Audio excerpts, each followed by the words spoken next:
Welcome to this week's episode of Sobriety Sessions, where we live clean and live sober. My name is Molly, and this week I'll be discussing the varied reactions that I have personally experienced when coming out as sober.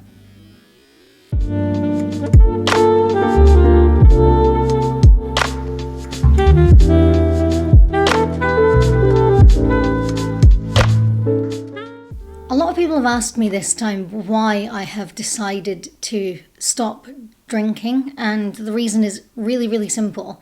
It was impacting my health, my work, my family. It was impacting my whole life in so many different ways, and I knew that if I continued down the path of alcoholism, I was destined for a slow and painful, inevitable death. I've also been asked why now as well. Why didn't I try and get sober before when I realised I had a problem? And I did. I tried really hard. I made lackluster efforts. I didn't drink through my pregnancies, and I thought, this is it. I'm never going to drink again after this, and just fell straight back onto the wagon once I'd had my children. The difference today is that I'm doing it for completely different reasons. Before, I was trying to impress other people with my will to get sober, other people that knew I had a huge problem.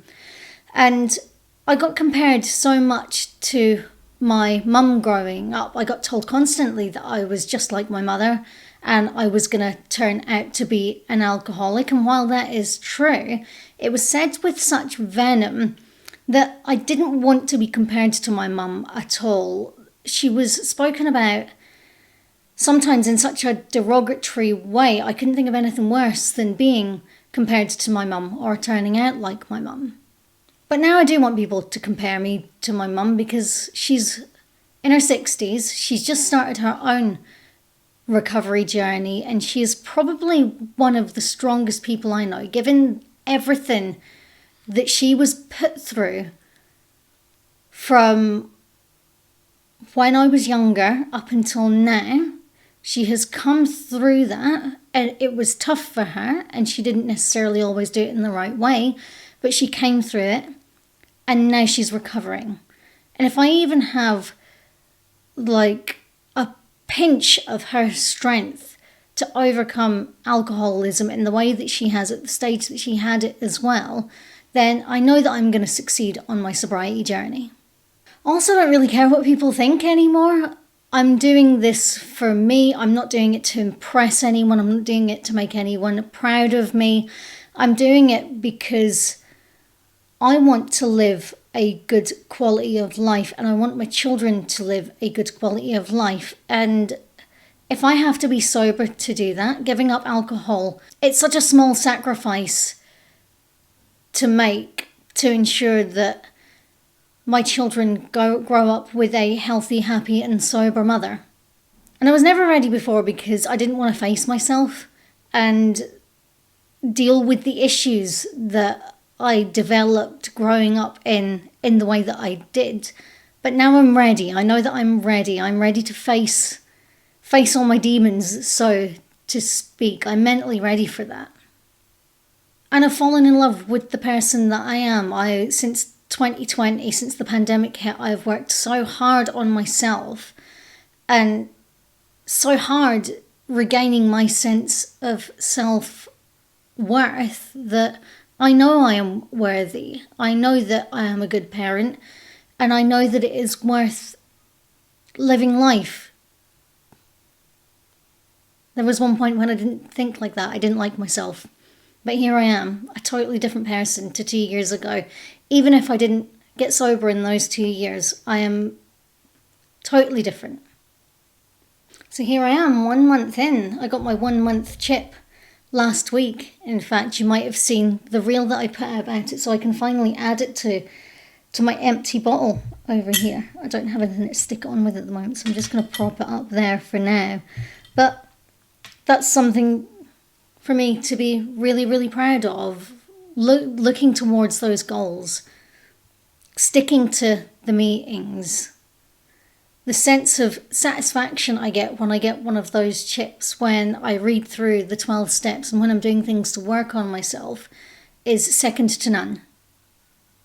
Anyway, enough about me, because this video is about the reactions that I have had to coming out as sober, and they have been so varied. I think the one that sticks out to me the most was from around the first time I tried to get sober. I was in my late teens, early 20s, and I had this big group of party friends, and I had this one friend in particular I was really, really close to, and I can't deny that we had such amazing times together, but I decided that it was an unhealthy way to live. I wanted to be sober. So I told her, and she was okay. She was really, really supportive at first, but then as the weeks went by and she was trying to get me to drink and trying to drag me out to the clubs, our friendship kind of wavered a little bit. We became a bit distant. And one day I sat her down and I said, look, ever since I've started this journey to recovery, you've really distanced yourself from me. Is there anything I can help you with? I thought she might be struggling with alcohol herself. So I wanted to be able to help her. And she said to me that I was really boring now. Now, keep in mind that most of the times when I went out with this person, I'd end up in such ridiculous situations. I would start fights with people. I'd start fights with her. I'd scream in her face that she was a total bitch because she wanted to go home because she'd had enough. I've even pissed and shit myself because I was so drunk, and she had to drag me up to the bathroom and clean me up. And in that moment I thought, even then, even though I relapsed, if that is her idea of fun, I don't want any part of that. It was a really humiliating time in my life. It was just such an odd reaction. It's probably the strangest reaction I've had from someone, given that they knew me at one of the worst points in my life as well. Honestly, I really don't see what is fun about dragging around your friend 4 or 5 nights of the week while they're crying and screaming and sobbing and stumbling about. It's just... But we did. We thought that was fun when we were younger. So I lost one friend, and I kind of drifted away from the rest of the group at that point as well. I think there is such a...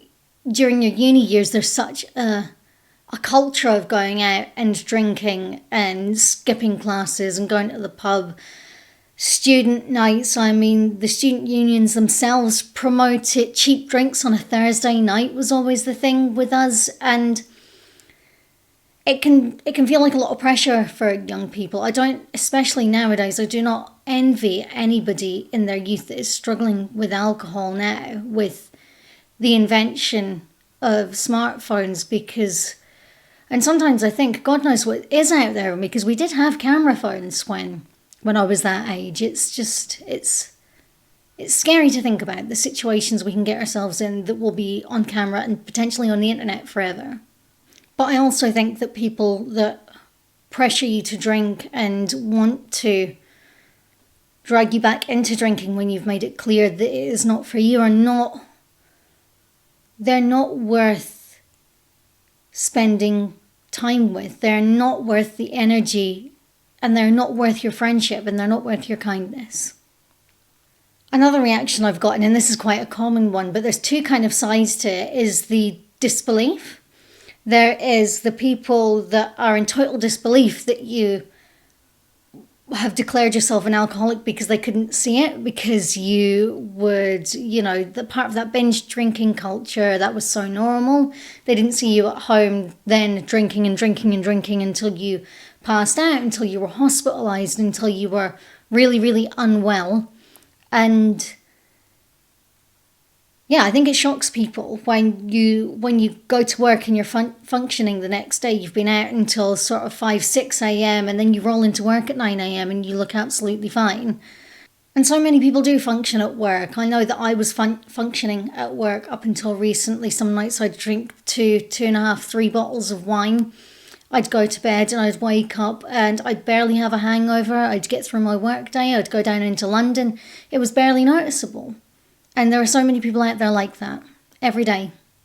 And then on the other side of the disbelief coin is the people that genuinely just don't believe that you're an alcoholic, despite you telling them about the states that you get in and the amount you drink. They don't believe it. They don't believe you've got a problem. And sometimes they even say to you, just take a little break from drinking, you'll be fine. One person in particular sticks out in my mind. When I was really, really young, I was in my late teens and I hadn't quite left home at that point. And I said to them privately and personally, and it took me a lot of courage to do this, that I was an alcoholic and I needed to go to AA meetings. And I was told in no uncertain terms that I didn't have a problem and I was trying to cause a drama where there wasn't one. I was trying to play the victim, and that I needed to get over myself because there are people in life that have bigger problems than I do. But that was a general theme growing up. That was the kind of reaction I got anytime I tried to open up about anything. So it shouldn't have been a surprise to me that when I wanted to go sober and wanted to stop drinking, that was the reaction that I got. It's funny because that's the exact same reaction I got to coming out as bisexual. I got told that I was only doing it because my friends were doing it, like it was some sort of trend to be bisexual. And I also got told that it was an insult to real lesbians. Like, how does that even make sense? It still doesn't make sense to me. And I would be absolutely mortified if I ever said that to one of my children. And as a result of that, I struggle to ask for help nowadays, or to admit when I'm struggling with something. So I tend to power through it. And again, that's why I'm doing this so publicly, is because I've never asked for help with it before, and I need help. Quite frankly, I need help with this, and I need the support. And it's perfectly normal to need support with things like this because it's big, it's huge. There is one reaction that's really bothered me this time, actually, and it's somebody who I see in passing day to day. So I'm not going to reveal what they do, but think of them as like a cashier in your local store. So you see them really, really frequently because you go to your store frequently. And this person's seen me kind of on and off over the past 13, 14 years now. And their attitude towards me has done a complete 180. And I can't stop thinking about it. I can't stop thinking about what about my coming out as an alcoholic has done to change their perception of me so drastically. They used to say hello to me every time they saw me. They used to come up to me, ask me how I was, always greeted me with a smile. And now they can barely make eye contact with me, and it's so strange and uncomfortable. It kind of puts me on edge, actually, going to the place where this person is because of how they've reacted. But when people react like that, what's worked for me is trying to consider why they might have reacted like that. Like the other side of the story, I was talking to someone from recovery about it, and they said, well, you don't know what experiences this person has had with alcoholics in their life. It could have been extremely negative for them. They could have grown up with an alcoholic directly in their household. Their siblings, their friends, they could have been alcoholics. They might have lost someone to alcoholism. You just don't know. So I try and be patient, and I try and forgive where I can, but I can't say that it hasn't been totally disconcerting for me. And then there's some just really strange reactions. Like a couple of people saw the initial post that I put out on Facebook, and these people are usually the first to reach out and say, you know, well done, is there anything we can do to support you, or is there anything you need? And it's just been radio silence. They've kind of been looking at what I've been posting out. I know that they've watched these videos. They've watched a couple of the reels that I've put out on Instagram. But I'm hoping that isn't because they don't want to confront the issue, but because they want to understand it. Maybe they don't understand what alcoholism is. Maybe it's something that they've never faced before. But again, it's just really, really strange for me. Another one of those things that's kind of thrown me off. A totally unexpected reaction. And then there was the person who asked me about my Facebook post as if they didn't know what it was about. I said very clearly in the post, I've been to my first AA meeting. I have my 24-hour chip. Here it is. I'm really proud of myself. And then I put the AA preamble, God grant me the serenity to accept things that I cannot change, etc., etc., etc. So it was very, very clearly a post about alcoholism and recovery. And they said to me, oh, what's that about then? What does that mean? What's that thing? What's that picture? And I explained it to them, and it was kind of met with an, oh, anyway. And then the conversation just continued on as if I hadn't even brought it up. So that one was a bit of an eye-opener. I don't know if it was their clumsy way of trying to understand or not. But yeah, it was a bit of a funny one.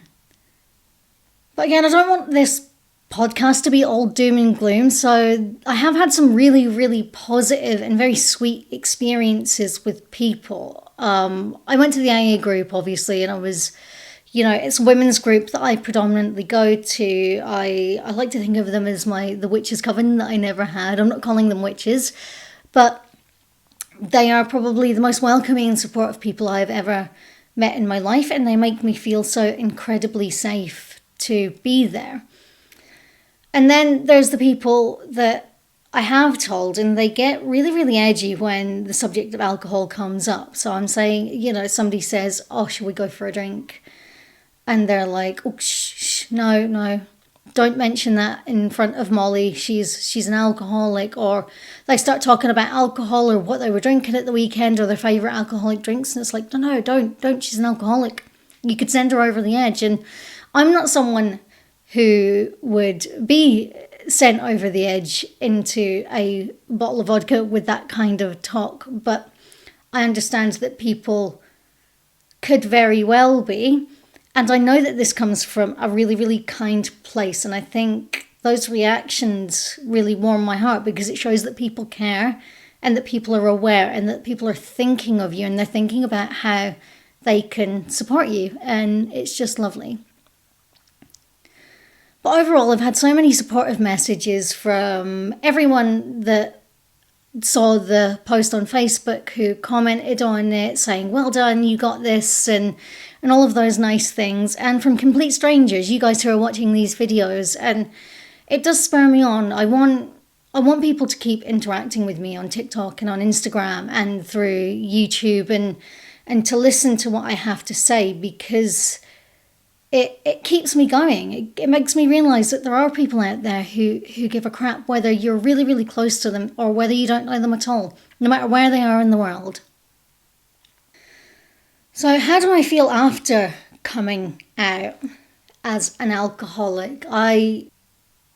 Initially, I feel this great sense of relief because I no longer have to hide that part of myself. I no longer have to be ashamed of the fact that I am an alcoholic. And it does come with a lot of shame. But it means that I now have the support I need because people know.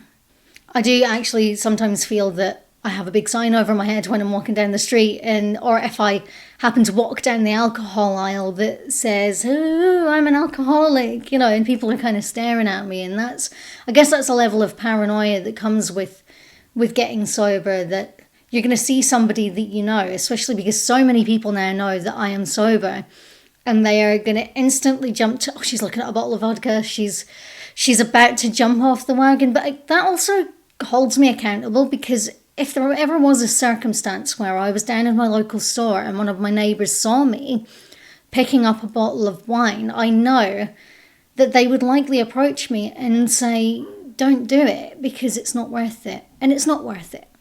So that also gives me, oddly, a sense of security. And also it just feels like the pressure is entirely off. When the subject of alcohol comes up, I don't have to be so cagey about it anymore. If people ask me surface level questions or really, really invasive and personal questions, I will quite happily answer those. And I don't have to hide my drinking anymore, because I simply don't drink. The stress of hiding my drinking and lying about how much I was drinking to people was phenomenal, and it makes me feel so much lighter when the subject comes up. Just being able to say, well, I'm a month sober now, and I intend to be 2 months sober, and 3 months, and 6 months, and a year sober in a year's time, and for the rest of my life. Ultimately, you cannot predict how even the people closest to you are going to react when you decide to tell them that you want to live a sober life.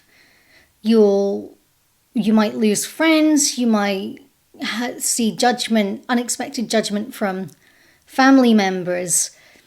Ultimately, if you find the right people and you find the right groups and you find the right support, you're going to feel overwhelmingly supported to begin your journey to sobriety. I think, especially with how alcohol is so ingrained in our culture, people find it really, really difficult to know how to react appropriately and know how to treat someone who declares that they're an alcoholic.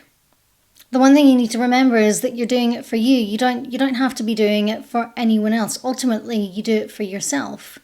If you have kids, you might do it for them. If you have a husband, you might do it for him, or a wife, or a partner.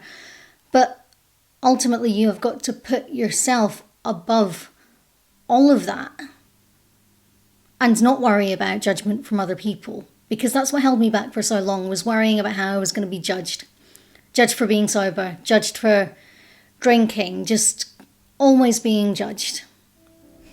And that's it. Those are the kinds of reactions I've faced personally when I have tried to get sober in the past and today. And ultimately, the positive and supportive reactions drown out all of those negative reactions 100 times over.